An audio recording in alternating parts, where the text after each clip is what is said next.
yetta Allah subhanahu wa ta'ala o taguɗo en waɗi en ɓiɓɓe adam nemin ɗo e ndiɗo nemaji mawɗi arsi kuɗo e wongol en julɓe en juula e nelaɗo meɗen on mo jaam e kisi o woni e muɗum nendiraɗo saabu yurnede wonande ɗeɗo mofte kanko rasul sallllahu alayhi wa alihi wa sahbihi wa sallam mo Allah subhanahu wa ta'ala jomni solution ndeɗo tagore, solution ndeɗo mofte nde tawno oɗo aduna o wawata wonde e jaam nder wurwugol e makko kanko rasul sallllahu alayhi wa sallam tawi tun o yeddama adna on ɓuttinta tawi o ɗoftama adna on ɓutta saabu Allah rewni e makko yurmede nde o hoddirani oɗo adna ɗo ɗeɗo mofte ɗo ƴentinede annabi Isa alayhi salam e jibinede makko kanko rasul ko duuɓi 6 siècle adna on ala annabi adna on tawi wondike ma ko diyewoyre mum tawi ko jokka ko warindiro e lorrindiro haqqeji ɗin ala ka jommitede tawi relation on kupi hakkunde jiyaɓen e jeyɗo ɗum tawi noon si ɗum ɗon si tawi tun tagangel ngel kuppidi relation hakkunde maggel e ko tagi ngel kon aray ngel iwta e noone tagaɗo ngel wonta mummunte ngel wonta bimana ɗumri tawa koko lorrata sabu ɓiɗɗo adama o si tawi o fewali si o gondinali haray bone makko o mawnay lorna ɓuri kala ko dogi ka hoore leydi ɗo fuɗɗori bolle ɗen woni ɗe fintoje e kala ko ŋatatata no mari tooke ta waray tawa lorray o dasoto ka hoore leydi ɗo kon fof o ɓuri sattude lorna ɓuri wurɓinade bone mum ko ibnu adama mo feewali mo gondinade ko ɗum Allah daali inna alladina kafaru min ahli lkitabi walmushrikina fi nari jahannama khalidina fiha Allah daali ulaika hum sharru lbariya ɓe yimɓe ɓe gondinali ɓe jaɓanali Allah ko Allah wi ko ɓe jaɓali peewal ɓe sintirali ɓe jaɓali Allah no wooda Allah limtiɓe no wawi so wiyama inna alladina kafaru wonan nuktatayn yani 2 points ille site men na inna alladina kafaru no bandi o yedduɓe ɓen ɓe feewaɓe toɓɓe ɗiɗi mo haala nden noon ko homɓe mo situde ɓe min ahlil kitab immorde e yimɓe gande defte ɗum wiyete alyahuda e annasara ɓe woni numéro 1 bomɓe ɓen si iwtiɗo wal mushrikina kañe shirkoɓɓe Allah wi ɓeeɗo limtaɓe ɗo ɓeeɗo finari jahannama hiɓe ka nder yiite jahannama khalidina fiha ko to woni ko ɓe luttinte ulaika ɓeeɗo ɓeɓe haalanɗa fi mum ɗo hum ɓe kamɓe tigi sharrul bariya ɓuri bonde e kala ko jindi ka hoore leydi ɗo albariyatu min albarri tolle terrestre albariya sharrul bariya si wiyama albarru wiye albariya yani ko wiyete albarru ko njondi le continent kala ko wona ndiyan ko albarru wiyete kala ko wona ndiyan ko albarru ɗo gandi o adna mo wiyete o planète terre so sendama pecce nayyi ko pecce gotum woni leydi pecce tati ɗen fof ko ndiyam kala noon ko woni leydi ko dogge leydi kon ko wiyetele continent donc joni noon kala noon ko woni leydi kon fof ko ɗum ɗo wiyete albarru ko ɗum wasi qur'ana wi wa laqad karramna bani adama wa hamalnahum fil barri wal bahr albarru c'est le continent albahar c'est sur les mers yani qur'ana mo yiɗi wondema haray kala noon ko joydi ka hoore leydi ɗo kon fof hakkude fewtoje muɗum e kala ko lorrata ko ɓuri bonde ko ɓuri bonde lorranan ko tagaɗo mo gonɗinaali ulaika hum charrul bariya ulaika hum charrul bariya ko ɗo heɓi o aduna mo wonɓe ngeɗum ko towdoɓe ɓe woni bonɓe woloɓe donke woloɓe heɗe gesi doɓɓen dow ko ɓe woni peewa ko ɓe woni lootaki longal ɓe hoolaki ɓe maayay ko ɓen jeeya e groupe wiyaɗo ɗo ulaika hum charrul bariya joni noon ibnu adama nattugol makko e daɗugol bone makko lorre makko o feppi hoɗi e hoolagol makko taguɗo o hono wooda e relation wonɗo hakkude makko e o wonɗo dow ga ko ha ɗum ko ɗoɗo watta ha o moƴƴa ko ɗum waɗi si oɗo Roger Garaudy ko porte francijo ganndo mawanaɗo windodo deftere no wiye le testament philosophique de Roger Garaudy la biographie du 20e siècle o wi nder ton o wi Roger Garaudy wi on ne peut pas être humain sans le divin wawata wonde neɗɗo si tawi hara Allah ala e men si tawi ton en taƴo en hono haali Allah e wonata yimɓe ko wonta ten ko kulle ko ɗum porte francijo Roger Garaudy wi Allah gaali inna alladina kafaru yakuluna wa yatamatta'una wa yakuluna kama ta'kulu al-an'amu annaru mathwan lahum ɓandiyon fo no jogondiri e wonwonte Allah gaali bandi on hayforaɓɓen ɓen no gattini toroɓe ñaamira no wonwonte ñaamirta wonno worga maɓɓe non to yiite tunade kala Allah subhanahu wa ta'ala ko wawata ɓannodirde e tagaɗo mo teewa tagaɗo mo gonɗinama anda yakara no woodi mo anda fiiqabol mo andanma wore no woodi janggo on ɗon ko Allah ko eɓɓata ɓannodirde e makko o kono wonwonte kono Allah tigi mo andani hoore makko mo wonwonte mo wowo ɓura heɓɓude kanko tagaɗo mo peewa o kono ko ɗon ɓattoto ulaika hum kal an'ami wononol wonama huɓe wayi wona mawonteji Allah mo wari ko woni haqiqa koɓe ɓuri waddude mawonte kadi ko par ce que ala hay gotum eko Allah tagi ko o fandoto lettugol wonnogol ibnu adama si wona en position de défense haa wuɗo kañum kadi boddi jamais stoppata goɗɗo si wona boddi ndin mbuɗu en position de défense tum sina ɗum enen e bolle ɗe hode boddi fouta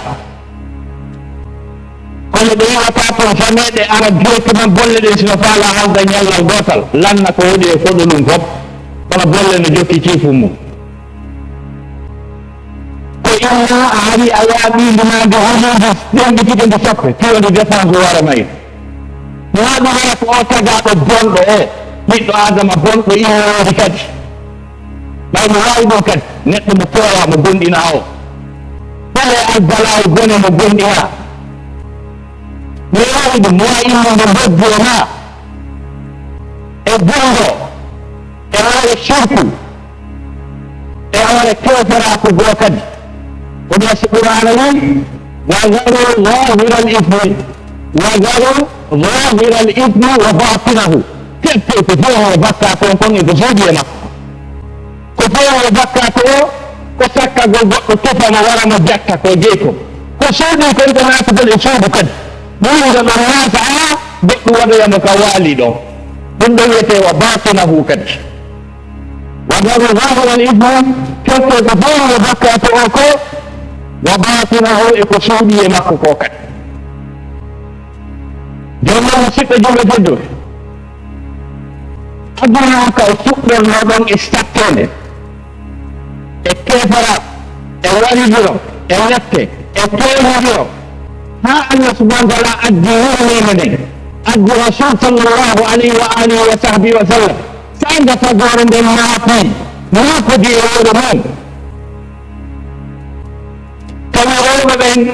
e fayɓe ɓen jasinama tawi ɗuɗɗo jogade doole on واوي نوضو كلاوي كيما قدام آنام جبال مجرغتي أكي تغورنين نحكو جني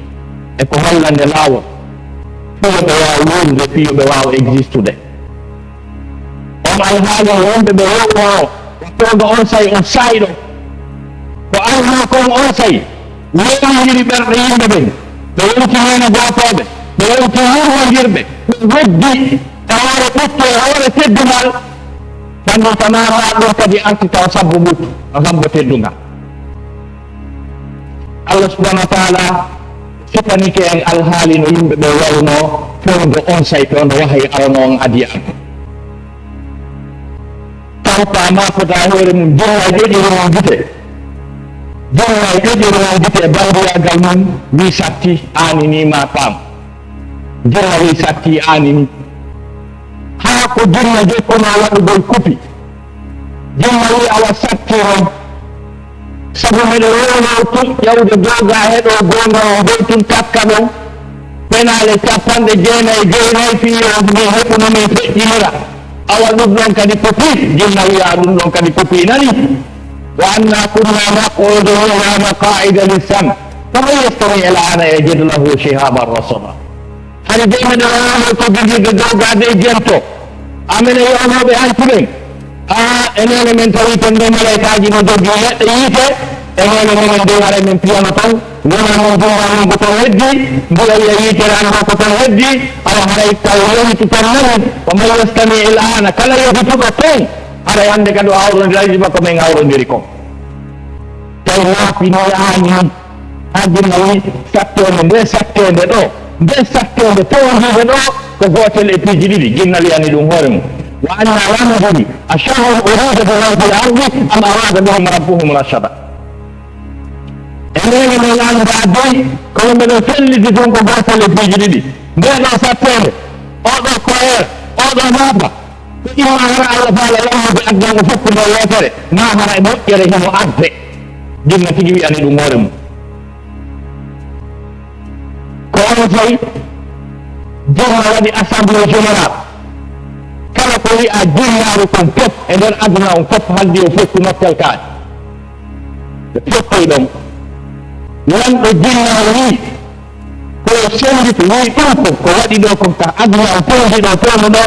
e ko alhaali noon on foti dow ga kon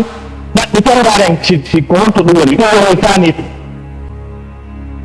on tawi mi sendita e nder aduna on fof kala wona moƴƴude délégation di jinna yo jinde e nder aduna on ɗaɓɓita ko woni sabu ɗum ɗo ko ɗi jinde ya moƴƴo gore goo ari tawi rasul sallah sallam no jangga qur'an wi voilà ko ɗum ɗo ko ɗum ɗo tigi kadi waɗi ko waɗi kon ko ɗum ɗo jaka ko wino ɗen kon jaa ko moƴƴere ari wa anna la nadri asharrun urida bihim fil ardi am arada bihim rabbuhum rashada tawi ko rashada ari أولئك الذين قل أوحي إلي أنه استمع نفر من الجن فقالوا إنا سمعنا قرآنا عجبا يهدي إلى الرشد فآمنا به الذين يقول رسول يتولد ماذا وعندما أيتام وحينام ماذا وعندما أولا تجي جنة جهتكم كم كوهي أفعى جنة جنة أي جنة جنة بمعنى يوم بهد تكهي أفعى جنة جنة الذي أرى جنة داكجا وفد جنة جنة جرفتنه قل أوحي إلي أنه استمع نفر من الجن كي فد أرجو من وفدت غير خير الجنة بإمراض بأنه دقت ببيالي كنا ترغب بأن تهجرنا بجن قل أوحي إلي أنه استمع نفر من الجن فقالوا إنا سمعنا ليأمون من دين من القرآن عجبا فواه بفياك من المهنة جسر كيلو جانبه ولا جانبه لأمير كلها هواه كله أتفهمه هواه كله هالإيه في أرض في جانب جنتين فإن كثير إذا الذي إمام به إليه قل اوحي الي انه استمع نفر من الجن فقالوا انا سمعنا قرانا عجبا يهدي الى رشد لان بيت فينا بتصاد فيول فامنا به من جبي من جبي بالجنتي حاجه وانت وجهك كمان وانت وجه جدي وجه مسجدي آية yang berendok untuk dari suratul jin. Baik kala ayat Quran mari korrespondan tafsir dari ayat dokan dari Quran. Ajan di ayat ya agama potong ngara waktu mo kajifa en firman mo Allah. Ayat dokan suratul ahqaf ini ya qawlana ajibu da'i Allah. Kita mengingat memote orang jande Allah subhanahu wa ta'ala jangan ada adna hobi solution adna hobi kapotire adna hobi nawal adna hobi syariah programado de no makke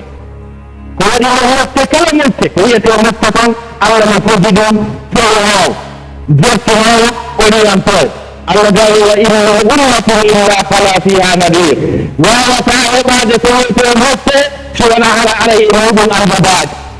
wa inna ummati illa fala fiha nadir ayego wa li kulli qawmin hadin medan fala bedon mon orientabe ko dama baalo Rasul sallallahu alaihi wasallam kan tadi ko wadi modum وصاب تكتب لأنك دينا القرآنات وما يجينا من الفرق هذا بأعزة مكة هري فهو أنا أقولكم الله تعالى وكذلك أرسلنا إليك روحا من أمرنا ما كنت تدري من الكتاب ولا الإيمان قال الله يتجاه الله والإيمان الدولة فرش روحا روح إلا الرسالة روح إلا الرسالة كلمة روحا لها معاني ولا يتقروا كمان مر معنا جبارة وندروا ما نروه تجي أقولوا ما تو يسألونك عن الروح قل الروح من أمر ربي وما أوتيتم من العلم إلا قليلا وندروا ولا جبريل عليه السلام تنزل الملائكة والروح فيها وندروا ولا دي القرآن تدل وكذلك أرسلنا إليك روحا من أمرنا وندروا ولا تعقلوا فعلا Wanda kako dole mola nade gode men bude nan ko dogono kade e pewal fa yadda ta Allah adna Allah gali تلك الرسل فضلنا بعضهم على بعض منهم من كلم الله ورفع بعضهم درجات وآتينا عيسى بن مريم البينات وأيدناه بروح القدس. بيتيجي أسئلة المقبل الدنيا المقبل هو نعبد وندو مكة مطابق كم هو فتعال هانيا دونو تيمو. وكذلك أرسلنا إليك روحا من أمرنا ما كنت تدري إلى الكتاب هل عندها قوية دفتر هل عندها قوية القرآن هل عندها قوية الدول هل عندها قوم الله في أمر تأيين بك جمع قيدون لهم أري أمكو تأيين مكو النمون تبارك الذي نزل الفرقان على عبده ليكون للعالمين نذيرا. يريد جسدنا تبارك على وجه تفاعل تعود بيدي سجد تواصل تفاعل سجد تواصل تفاعل يعني تبارك يريد جسدنا بيتر الله أموتك أموتك تبارك جسدني تبارك الذي جسدني جسدني انظر الذي نزل الفرقان على عبده انفكر له كانت تبارك عرف القرآن في الأمر دول عرف دار القرآن كلا كهيد ما القرآن نمجي تبارك عندك هكو تورم بمؤجر كم يكون مري دول مؤجر تبارك الذي نزل الفرقان على عبده تبارك الذي بيده الملك وهو على كل شيء قدير تبارك الذي جعل في السماء بروجا وجعل فيها سراجا ونهارا تبارك يعني الله سبحانه وتعالى ذلك يريد ان يجب ان يعرض او تتم بمعنى دون السنه le discernement. الفرقان يعني ده ربط المريوة ومريين بدونه الفرقان كويتي الفرقان كوكوشين هو بمعنى كنافة إيكو ورفة كوالتي إيكو والأفاك كوهاني إيكو هانا سنة الظهور الجلبين سنة الظهور إيكو بي سنة الظهور كدارتي كدارتاك إيكو دارتي كدارتاك إيكو المجرتي من فوهتي الفرقان تبارك الذي نزل الفرقان على عبده ليكون للعالمين نذيرا فالبوكتري posto on o wawa yitto makko on kanko fekke ɓe amadaɓe fof tawi ko ma furgana fitto e makko kanko sina ɗum ko duro ɓe arayno kama ko yimɓe seeɗa ɓeni kono woni ha kanko ko furgana arata kam wuccon mon no dolni تبارك الذي نزل الفرقان على عبده ليكون للعالمين نذيرا فيه ومن جنة بمعنى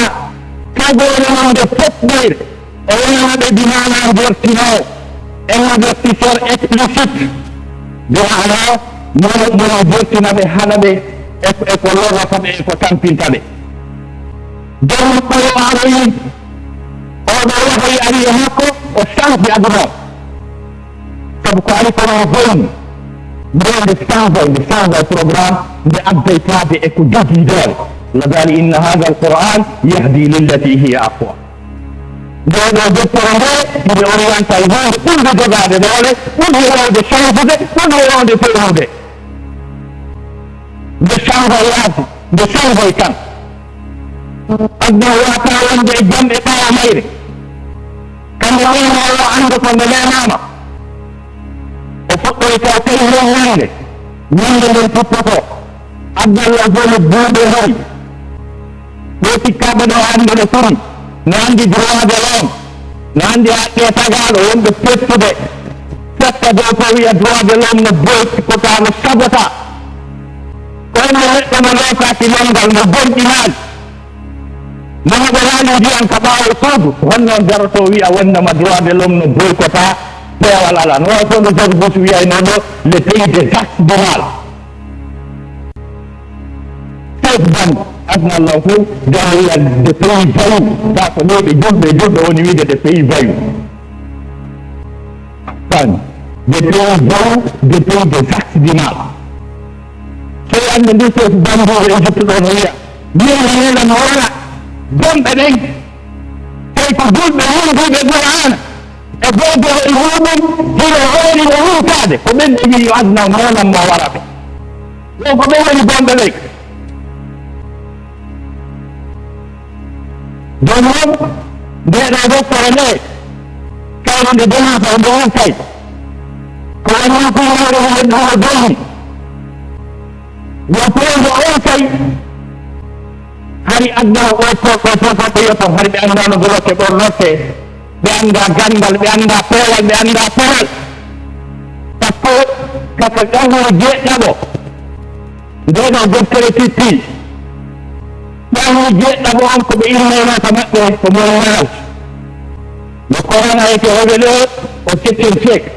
The chicken fake correspond dengan mana apa? Mana apa itu karakterisasi dari barbari. Hari kemajuan, hari kotanya. Orang ko Eropa yang andi ko duduk. Kalau dua hari kita tutup dan kebenaran tadi pun boleh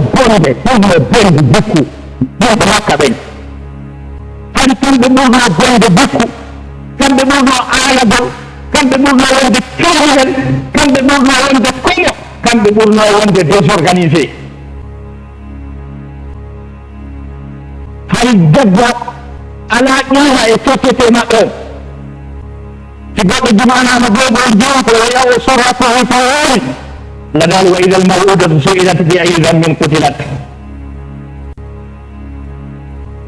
Berjumpa orang yang bergol,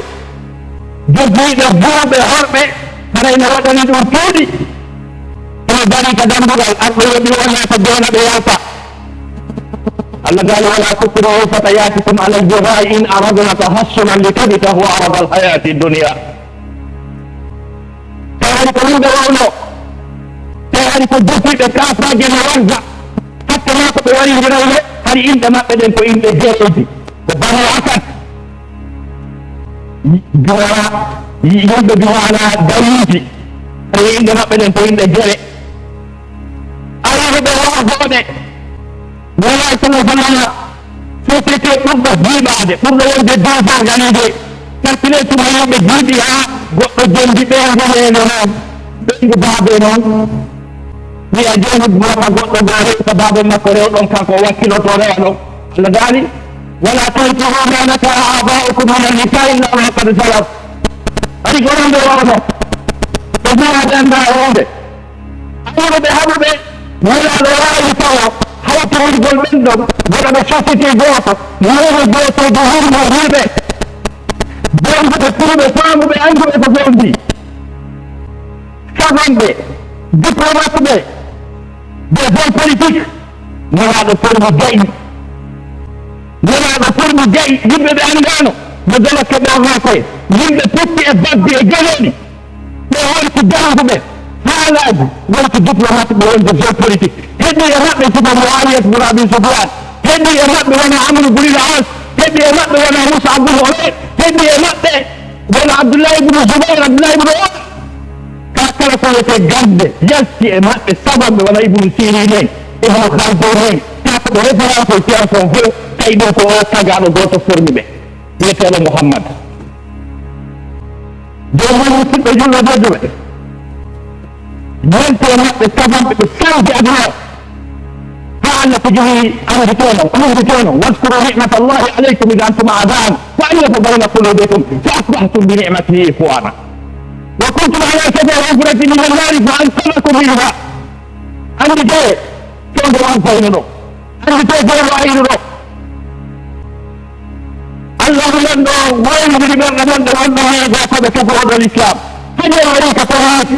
الكوري الهيكل اللي هاو جاتنا وين ديك وربي يجي الكلام كده جات جزء فرنا على وكبر له هل هو تهي تدنبغ التي ولا قلتم وكنتم على شفا حفرة من النار فأنقذكم منها saboɗo wahay kaatu saboɗo gon ko tippi ko hen ɗum ɓe forma ɓe waaji aduna ɓe forma sistole place jawi heɓi e maɓɓe ɓen puɗɗi en ɓe molanaɓe wona Umar bun al-Khattab joriyeɓe molanaɓe heɓi wona Ali ibn Abi Talib wona Khalid ibn al-Walid wona Usama ibn Zayd ka duuɓi sappoje e makko tawi ko général de l' armée tawi armée monaɗo nden fof kanko hokkoto orientate ala de 17 ans ɓeyɗo gayi e forma e yaaji aduna ha poste seedi tawi awa ɗum ko nandini to ɗum ara yahewta ɗo ɗum no zolli ɗum gawa faat alonaleo oɗo sagande poste faransi molanaɗo wi o wi arpure no Mouhamadou pormi on arabi o wi o ara ha kamɓe ɓerde arab o joɗo kam jooɗi ɗo tawi ne ñande mo jooɗi Paris o wi au 20e siècle c'est le siècle de l'islam ça c'est malheureux donc o wi ɗum tawi hande kadi ko bolana to kon aray ha hewtanaka ko ɗum wonno ɗen doole ɓeɓe heɓi